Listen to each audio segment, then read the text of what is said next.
네, 안녕하세요. 네, 저는 이제 강종철 강사라고 합니다. 자, 여러분 이렇게 만나 뵙게 돼서 반갑습니다. 여러분 이제 투자자산 운용사를 공부하기 위해서 이제 제 강의를 들으실 텐데요. 일단은 투자자산 운용사가 무슨 일을 하는지, 그리고 투자자산 운용사를 공부하기 위해 필요한 과목들은 어떤 것들이 있는지 그런 거 먼저 한번 살펴보고 또 계속해서 공강이 좀 들어가도록 하겠습니다. 아무튼 여러분들 이제 이 투자자산 운용사라고 하는 것에 대한 어떤 것들인지에 대해서 한번 미리 좀 공부를 하셨을 텐데요. 근데 제가 좀 설명드리고 싶은 거는 금융 자격증 중에 투자자산 운용사가 우리가 어떻게 보면 가성비가 가장 좋은 자격증이 아닌가 그런 생각이 좀 듭니다. 왜냐하면 다른 자격증, 금융 자격증 같은 경우에는요, 우리 투자자산 운용사보다 좀 쉬운 자격도 있어요. 근데 그거는 공부하기는 쉬울지 몰라도 실제 나중에 실무에서 써먹기가 조금 용이하지 않거나 그렇게까지 가치가 없는 경우들이 많은데, 투자자산 운용사는 공부하는 것에 대비해서는 우리가 사회적으로나 아니면 금융계에서 어느 정도 인정을 해주는 그런 자격증이기 때문에 여력이 되시면 꼭 하나 따셔가지고 여러 방면에서 활용을 해주시면 어떨까 그런 생각이 좀 듭니다. 그래서 다른 자격증보다는 이제 투자자산 운용사를 가장 강력하게 추천을 드리겠습니다. 이제 한번 투자자산 운용사에 해당되는 것들에 대한 개략적인 내용도 한번 설명을 드려보도록 하겠습니다. 먼저 이제 투자자산 운용사의 정의가 나와 있는데요. 투자자산 운용사라고 하는 것은 집합 투자재산, 신탁재산, 집합 투자재산을 쉽게 생각하면 펀드라고 생각하시면 돼요. 펀드. 네. 여러분들 혹시 이제 여유자금 있으시면 예금만 드는 게 아니라 펀드 가입해 보신 분들 계시잖아요. 그래서 펀드나 신탁재산, 이건 이제 신탁이라고 하는 것은 재산을 맡긴 다음에 위탁한다고 하죠. 맡긴 다음에 그 위탁하는 기관에서 잘 운용 관리한 다음에 수익을 나한테 주는 거. 예. 그래서 집합 투자재산과 신탁재산은 좀 유사한 측면들도 있지만 법적으로 구분을 하고 있기 때문에 이걸 별도로 따로 구분해서 좀 이해를 해주시면 좋을 것 같습니다. 그 다음에 이제 투자 일임재산 이런 것들이 다 있는데 기본적으로 이런 것들은 이제 운용을 해야 되는 인력이 필요합니다. 누군가가 돈을 맡기고 그 맡긴 돈을 가지고 돈을 불려줘야 되는 거야. 그 불려주는 역할을 하는 것이 자산운용사다 이렇게 생각을 하시면 되겠습니다. 그럼 자산운용사에게 필요한 것은 기본적으로 이 금융 전반에 대한 전문 지식 반드시 필요하겠죠?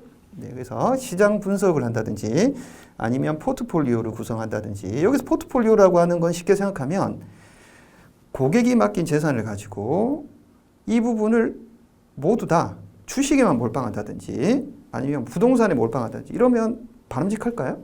그렇지 않죠.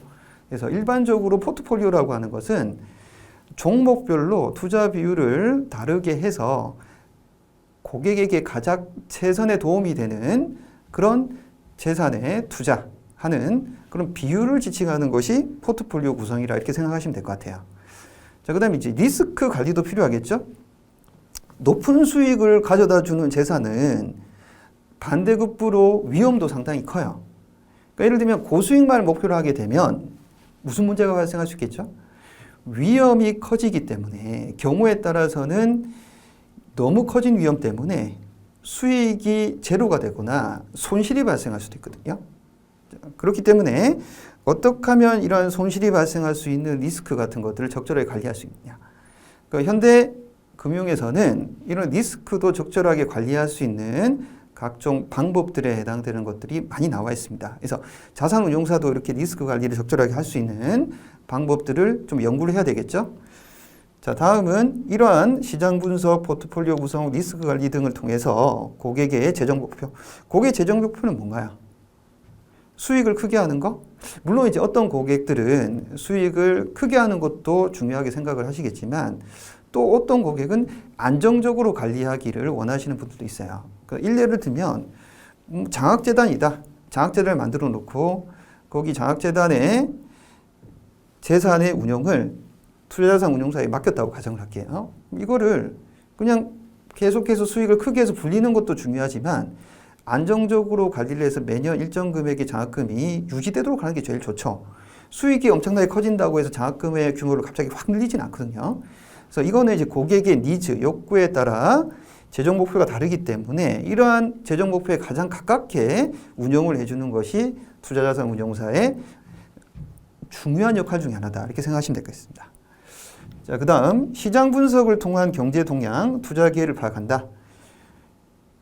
주식 시장 같은 경우에도 이 화랑이 되는 시장, 그 다음에 불황이 되는 시장. 이게 이제 국가마다 좀 달라질 수도 있고 시기마다 달라질 수가 있잖아요. 이런 부분들을 잘 캐치를 해야지 주식 같은 경우에는 초과 수익도 많이 내고 채권 같은 경우에도 이자율에 상당히 민감하게 변동이 많이 되는 과목이기 때문에 그런 부분들도 항상 시장의 동향, 경제 동향 이런 것들을 항상 파악을 해야 돼요. 투자자산 운용사는 이런 시장 분석을 통한 경제 동향을 충분히 파악을 해서 투자의 기획을 잘 파악을 해야 되겠죠. 주식 같은 경우에는 쌀 때 사서 비싸게 판다. 채권도 싸게 사서 비싸게 판다. 부동산도 싸게 사서 비싸게 팔 수 있으면 이게 가장 바람직한 방향 아니겠습니까? 자, 그런 부분들을 잘 파악을 할 수 있어야 된다. 그 다음 고객의 투자 성향에 맞는 투자 자산을 구성해라. 방금 말씀드렸던 것처럼 어떤 고객은 안정적으로, 어떤 고객은 수익을 좀 극대화했으면 좋겠어. 이게 사람마다 성향이 다르니까 그 투자 성향에 맞는 투자 자산을 구성을 해야 됩니다. 그래서 고수익을 추구하는 분들이라고 한다면 우리가 이제 파생 상품이라고 하죠. 선물이나 옵션 같은 이제 파생 상품에 적극적으로 투자를 해서 큰 수익을 기대를 할 수 있을 것이고, 안정적인 수익을 기대해. 그러면 국채나 공채 같은 안정적인 자산에 투자를 해서 적정한 이자 수익 확보하는 것이 목표가 되는 사람도 있을 거 아니에요. 그런 것들을 다 파악을 해서 투자 자산을 구성하고, 그 다음에 주식의 가치가 계속 오르면 주식의 비중이 또 올라가는 거니까 이런 것들을 비중을 계속 조정을 하는 역할을 할 수밖에 없는 거죠. 그 다음에 고객 자산 보호를 위해 리스크를 식별하고 이를 최소화해야 된다. 리스크는, 위험은 최소화시키는 것이 가장 좋습니다. 그래서 같은 수익이라고 한다면 위험이 낮은 자산 선택을 하는 것이고, 그 다음에 위험이 다르다고 한다면 같은 위험이라고 한다면 높은 수익, 그 다음에 같은 수익이라고 한다면 가장 낮은 위험에 해당되는 자산을 선택하는 것이 바람직하겠죠. 사람들은 누구나 위험을 싫어하고 수익을 좋아하는 거잖아요. 위험을 좋아하시는 분도 있나요? 그런 분들은 여기 있을 게 아니라 강원랜드 가셔야죠. 그렇죠? 강원랜드 가면 리스크가 엄청나게 크잖아요. 인생 대박. 아니면 마카오 가셔야 되나요? 그렇게 보통은 이제 위험을 회피하려고 하는 성향이 크기 때문에 그런 것들을 고려해서 리스크 관리를 하는 거구나라고 생각을 좀 해주시면 되겠습니다. 네, 다음은 이제 응시 자격을 좀 보도록 할게요. 대한민국 국민이라고 한다면 누구나 다 응시를 할 수 있습니다. 이제 보통은 금융회사 종사자들이 많이 시험을 응시를 하세요. 저도 이제 강의를 하다 보면 현재 이제 금융회사에 재직하고 있는데 회사에서 좀 땄으면 해요. 아니면 금융 종사하고 있는데 이런 이제 자산운용 관련된 업무 좀 하고 싶어요. 라고 해서 따시는 분들 많고, 그 다음에 이제 대학생 중에서는 이제 금융회사로 취업을 하려고 하시는 분들, 금융회사에 취업을 희망하는 친구들 같은 경우에는 이 자격증을 따면 취업하는데도 용이하고, 금융기관에 취업을 해서도 운영부서라는 곳이 있잖아요. 자산을 운영하는 부서. 그런 부서에 또 우리가 들어가기가 훨씬 더 수월할 수가 있기 때문에 많은 친구들이, 많은 대학생들이 또 준비를 하십니다. 그리고 이 내용 자체가 우리가 이제 대학에서 학부 과정에서 뭐 경영학이나 경제학 정도 공부하신 분들은 충분히 따라올 수 있는 정도의 난이도이기 때문에 대학생들도 너무 어렵게 생각하지 말고, 내가 실무 경험 안 했다고 하더라도 전혀 어렵지가 않습니다. 충분히 준비를 하시면 자격증을 획득하실 수 있어요. 그 다음 일반인, 나는 대학생도 아니고 금융회사 종사자도 아니고 금융기관 취업을 희망하지도 않는다. 이런 분들 중에서도 공부하신 분 있더라고요. 왜 할까요? 이 공부를 해보시면 아시겠지만 금융투자 전반에 관련된 공부가 다 돼요. 우리 자격증 공부를 하시면. 심지어 부동산도 공부를 하게 돼요. 뭐 주식, 채권을 말할 것도 없이 뭐 파생상품 당연히 들어가죠. 그다음에 이제 부동산 같은 것들도 공부를 하시게 되는 것이고, 그다음에 우리가 주식 투자를 할 때 많이 이제 연구를 하는 것이 뭐 차트 분석 같은 것도 많이 하시잖아요. 그럼 차트 분석에 해당되는 기법 같은 것도 공부를 해요. 그러니까 이게 공부를 해두면 내가 꼭 금융기관에서 투자자산 운용을 하는 역할이 아니라고 하더라도 어떤 재테크를 하는데 기본이 되는 지식, 그걸 베이스를 공부를 하는 기회로 삼으실 수도 있더라고요. 그래서 일반 그냥 사기업, 제조기업에서도 공부를 하시는 분이 있는데 그분은 회사의 어떤 이제 그 재무부서나 뭐 회계팀 이런 데서도 이런 이제 자산을 관리하는 부분들에 대한 역할이 좀 필요한 경우도 있다. 근데 이게 내가 이 자격증을 따게 되면 회사에서 그런 부분에 대해서 조언을 한다든지 내가 주도적인 역할을 할 수 있기 때문에 그럼 내가 회사 내에서의 내 몸값, 가치가 많이 올라갈 수 있잖아요. 그러니까 그런 용도로도 충분히 공부하시면 도움이 되지 않을까 그런 생각이 좀 듭니다. 네. 그래서 이거는 뭐 금융회사 종사자뿐만 아니라 금융업계 아니라고 하더라도 공부하시면 도움이 많이 된다. 그래서 이제 최근에 응시자 수가 뭐 2만 명 넘었잖아요. 다 그분들이 금융회사 종사자나 금융회사 취업 희망자들은 아니시더라고요. 이건 이제 공부를 해두니까 여러 가지 도움이 많이 된다. 그래서 우리가 자격증을 따는 것이 목표긴 하지만 자격증 획득 유무에 상관없이 공부를 해두시면 우리가 나중에 여러 가지로 뭐 재테크를 한다든지 하는 데서 크게 도움이 되는 내용들이다. 이렇게 생각을 해주시고 열심히 좀 공부를 해주시면 어떨까 하는 생각이 듭니다. 그리고 시험은 평균 70점 이상 받으셔야 돼요. 평균 70점이라고 하는 것은 시험 문항이 100문항이기 때문에 70점 이상 받으셔야 되죠. 근데 이제 과목별 40점 이상이 넘어야 됩니다. 그러니까 특정 과목이 100점 되고 특정 과목이 37.5다 이러면 뭐 35점이다 이러면 합격을 할 수가 없어요. 이제 과목별로 40점 미만 되면 꽈락이 되기 때문에 모든 과목은 다 40점 이상이 된다. 그럼 이제 과목이 몇 과목이냐? 자, 우리 시험은 과목이 3과목이 있습니다. 네. 시험 시간은 120분에 문제 수는 100개. 이 중에 70개를 맞추시면 되는 거죠. 네, 과목마다 40점 이상 획득을 하셔야 되는 거구나. 이렇게 생각을 좀 해주시면 되겠네요. 이제 과목은 1과목, 2과목, 3과목 이렇게 나뉩니다. 자, 1과목은 20문항이기 때문에 최소한 8문항 이상은 확보를 하셔야 되죠. 그게 꽈락을 면하는 거고 합격을 하기 위한 기준은 평균적으로 70% 이상의 점수를 확보를 해야 되기 때문에 20문항이면 14개 맞추고 30이면 21개, 50이면 35문항 이상 맞추시면 돼요. 근데 이제 공부를 하실 때 조심하셔야 되는 것 중에 하나가 나는 만점 받고 싶어. 그렇게 하시면 공부 기간만 엄청나게 늘어나고 합격하기가 어렵습니다. 오히려 떨어지세요. 그래서 공부를 하실 때는 75점을 목표로 해요. 75점. 75점 목표로 하라고 하는 것은 너무 지엽적이고 복잡하고 어려운 거는 가급적이면 배제해라. 선택과 집중이 필요하다. 시험 문제 잘 나오는 게 있거든요. 자, 그런 부분들을 집중적으로 파고들고 관련된 문제 여러 번 잘 보시는 게 중요해요.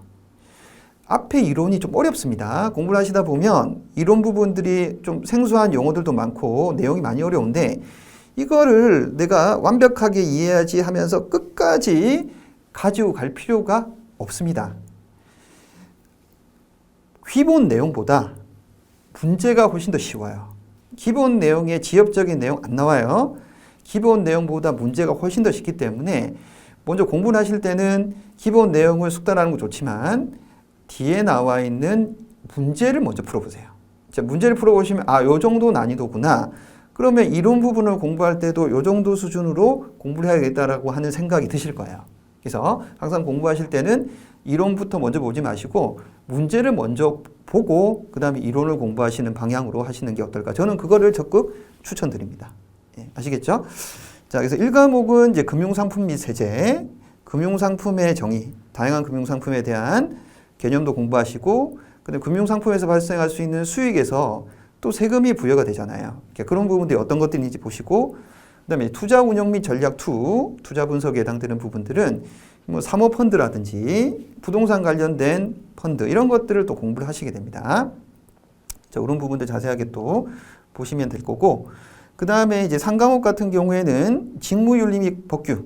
우리 투자자산 운용사는 남의 돈을 맡아서 위탁받아서 운영을 하는 것이기 때문에 윤리적 규정이 준수되지 않으면 횡령이나 배임 같은 문제들이 발생할 수 있어요. 그래서 윤리 규정이 상당히 중요하다.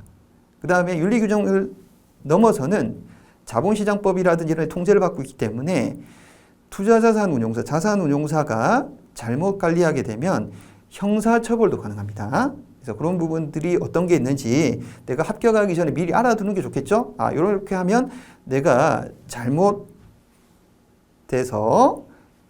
이런 과태료라든지 벌금이라든지 잘못하면 형사처벌까지도 가능하겠구나라고 인지를 하는 것도 매우 중요하지 않겠습니까? 네, 그래서 직무윤리뿐만 아니라 투자 운영 및 전략 1에 해당되는 것들은 기본적인 주식, 채권, 이런 기본적인 상품에 해당되는 것들이 어떻게 구성이 되고 그러한 수익률이 만들어지는 요소라든지 이런 것들을 공부를 하게 되는 것이 투자 운용 및 전략에서 공부를 한다 생각하시면 되겠습니다. 그러니까 1하고 2가 있으면 1은 좀 기초적인 부분이고 2가 좀 심화되는 부분인데 그래서 어떤 분들 같은 경우에 만일에 이제 본인이 전공생이 아니다 이런 분들 같은 경우에는 오히려 3과목부터 먼저 공부를 하고 2과목으로 가시는 분도 있긴 있어요. 네. 이제 본인의 선택에 따라서 어느 게 더 효율적이다. 반드시 1과목, 2과목, 3과목 순서로 공부하실 필요는 없습니다. 근데 이제 뭐 나는 잘 모르겠다 그러면 그냥 순서대로 하시면 되고 나는 기초부터 좀 다지는데 2과목에서 공부했던 용어 이런 것도 잘 이해가 안 돼요. 그러면 3과목을 공부를 하시면 3과목에서 해당되는 용어라든지 기본 개념을 캐치하실 수가 있어요. 그러니까 오히려 3과목 미리 공부하는 것들도 도움이 되실 수 있겠죠? 자, 그런 특이점이 있다. 좀 생각을 해주시고 자, 아무튼 문항수는 20문항, 30문항, 50문항 3과목의 문항수가 제일 많구나. 1과목은 세제 관련된 법규 세무전략 7문항이네요. 금융상품 관련된 개념 물어보는 게 8문항, 부동산 관련 상품에 해당되는 부분이 5문항 이렇게 됩니다. 그래서 1과목은 세무전략 관련된 부분들은 이제 계산 문제가 좀 있긴 한데 금융상품이나 부동산 관련 상품은 계산 문제보다는 개념을 묻는 문제들이 많이 있습니다. 그래서 이런 부분들은 이제 개념에 해당되는 이해에 좀 많이 공부를 해두시면 좋지 않을까 그런 생각이 듭니다. 세금은 이제 계산 문제 조금 나올 수는 있어요. 자, 그다음 2과목은 이제 대안투자운용의 투자 전략이다. 이건 이제 우리가 사모펀드라고 하는 거 이야기 들어보셨죠? 그 사모펀드 관련된 부분들에 공부를 하는 것이고 해외증권 투자 운용이라고 하는 것은 국내에 계시면서도 미국 엔비디아나 애플 주식 우리 살 수 있잖아요. 근데 이제 살 때 가장 많이 고려가 되는 것 중에 하나가 환율 부분이다.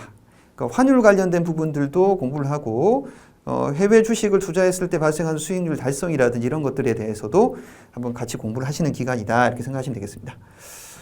그 다음에 투자 분석에 해당되는 부분은 투자 분석 기법과 리스크 관리 이런 것들에 대해서도 공부를 하는데 투자 분석 기법은 우리가 많이 주식 투자할 때 연구하는 것 중에 하나가 차트 분석 같은 거 있잖아요. 차트 분석이라든지 그 다음에 기업의 손익, 자산 이런 것들을 분석을 해서 기업의 주식 가치가 저평가된지 고평가된지 이런 것들을 판단하는 것들 이런 것들을 여기 투자 분석 기법에서 공부를 하고 그 다음에 리스크를 관리하기 위해서는 리스크의 개념 이런 것들을 잘 숙지를 해야 되잖아요. 그래서 그런 부분들 리스크의 개념과 어떻게 하면 리스크를 관리할 수 있는지 이런 부분들도 여기서 공부를 한다 보시면 되겠습니다.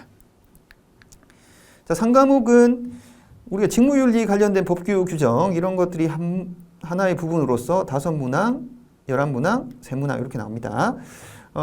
좀 공부하신 분들 중에서는 이게 직무윤리 관련 법규 이런 부분이 좀 어렵다고 하시는 분도 있어요. 여기는 이해를 하기보다는 암기를 해야 되는 영역이거든요. 물론 이제 이해가 되는 부분도 있겠지만 이해가 안 되고 그냥 암기를 할 수밖에 없는 부분들이 많아요. 그래서 좀 어렵게 생각을 하지만 이 부분에 점수를 많이 확보하기 위해서는 여러 번 계속 반복해서 볼 수밖에 없습니다. 그리고 우리 교재에 특히 짙은 파란색으로 적혀 있는 부분이 있거든요. 그런 부분들은 집중적으로 봐야 돼. 여러 번 봐야 돼. 계속 봐야 돼. 예. 자, 그렇게 해서 직무윤리 관련된 법규 여기서 한 11문항 정도 출제가 되는 것이고 그 다음에 투자운용 및 전략에 해당되는 부분들은 주식, 채권 이런 거 당연히 아시는 부분들이죠. 이런 것들을 어떻게 투자할 거냐. 근데 파생상품은 선물이나 옵션 같은 것들 한번 보실 거고 거기에 따른 이제 투자 운용이 잘 됐는지 안 됐는지 결과 분석도 해야 되겠죠. 자, 이런 부분들도 한 4문제 정도 나온다. 자, 그 다음에 이제 매크로한 환경, 시장 전체의 환경을 좀 파악을 해야지만 지금 투자하는 시기인지 아니면 투자를 하지 말아야 되는 시기인지를 파악할 수 있는데 그런 것들을 하기 위해서는 거시경제도 좀 알아야 되고 그 다음에 우리 투자안의 위험을 줄이기 위해서는 분산 투자하는 기법들도 좀 연구를 해야 됩니다. 자, 이런 것들도 한 4문항, 5문항 정도 보신다고 생각을 해주시면 되겠습니다. 그래서 계산 문제와 말 문제가 적절하게 많이 나오는데 이 직무윤리 법규는 계산 문제는 없겠죠. 말 문제가 많이 나옵니다. 그래서 계산 문제가 좀 어렵다 이러신 분들 좀 있긴 한데 과거에 비해서 계산 문제 난이도가 많이 떨어졌어요. 많이 줄어들었습니다. 그러니까 계산 문제는 전혀 어렵지 않습니다. 그래서 우리가 교재에 나와 있는 문제, 계산 문제를 좀 푸시면 어차피 시험장에서 숫자만 바꿔서 나오는 거거든요. 그래서 계산 문제를 놓치지 말고 계산 문제는 내가 완벽하게 다 푼다는 생각을 좀 해주시고, 근데 개념을 물어보는 문제 같은 경우에는 양이 좀 많을 수도 있어요. 그래서 그런 것들은 계속해서 읽음으로써 좀 우리가 숙달을 해야 되는데, 시간이 없으신 분들은 항상 문제를 먼저 보고 그 다음에 앞에 있는 개념 이론 부분들을 공부하는 형식으로 좀 여러분들 제 강의 듣고 그 다음에 여러분 공부를 좀 해주시면 좋을 것 같아요. 그래서 시간이 되시는 분들 같은 경우에는 이제 강의 듣고 난 다음에 시차를 두고 뭐 3회독, 4회독 이렇게 하셔도 좋겠지만, 시간이 없으신 분들은 일단 1회독 하고, 자, 강의를 듣고 난 다음에 1회독 하시고, 그 다음에는 이제 문제풀이 위주로 쭉 진도를 나가시는 게 어떨까 그런 생각이 듭니다. 문제 풀면서 좀 헷갈리거나 이해가 안 되는 부분은 또 이론 부분 보시면 되겠죠? 시간이 없으신 분들. 그러니까 시간이 되신 분들은 강의를 들으시고 회독수를 뭐 2회독, 3회독까지 하는 게 어떨까 그런 생각이 좀 들긴 합니다. 그래서 이제 공부를 하시는 부분들이 제가 이제 제 강의를 들었을 때 여러분들한테 도움이 되는 부분들이 어떤 거냐 이렇게 생각을 해보면, 이 용어 같은 것들이 좀 어려운 게 많고 우리 교재가 기본서가 아니라 보기 때문에 내용이 좀 많이 줄여진 게 있어요. 예. 그럼 이제 그 내용만 봐서는 이게 무슨 의미인지를 모르는 부분들이 있습니다. 그런 부분들을 제가 좀 더 디테일하게 구체화해서 설명드림으로써 여러분들이 이 교재의 내용을 좀 더 훨씬 더 수월하게 이해할 수 있도록 하는데 제 강의를 주안점을 둘 예정입니다. 그래서 강의를 들으시고 좀 어려운 내용들이 있으면 또 뭐 Q&A 할 수 있으니까 Q&A 올려주시고, 또 공부하다가 좀 이해가 안 되거나 공부 방향이라든지 이런 것들도 언제든지 적극적으로 의견 개진해 주시면 제가 답글을 드릴 테니까요. 많이 참여를 해 주시고, 네, 그 다음에 한번 강의 들으신 이상 합격을 해야지 우리가 이 늪에서 벗어날 수 있습니다. 한번 공부를 하면 무조건 합격을 하셔야 돼요. 합격률이 보통 이제 한 3분의 1 정도 되긴 하는데 32%에서 한 38% 사이 되긴 하는데, 꾸준하게 열심히만 공부하고 따라오시면 합격됩니다. 근데 중간에 공부하다가 포기하거나 이러면 무조건 떨어지게 돼 있어요. 그래서 언젠가 합격해야 되는 거 빨리 합격하시는 게 좋겠죠. 그래서 가급적이면 강의 한번 풀로 다 들으시고 최소한 1회독 이상 하신 다음에 문제풀이는 최소한 2번 이상 하시고 시험장에 가시면 충분히 합격할 수 있을 거라 기대합니다. 여러분, 합격의 그날까지 함께 정진해 나가기를 기대하네요. 아무튼 기본 이론 과정부터 해서 문제풀이 과정 계속 제가 강의를 진행할 테니까요. 잘 따라와 주시면 감사하겠습니다. 저는 또 강의 시간에 뵙도록 하겠습니다. 감사합니다.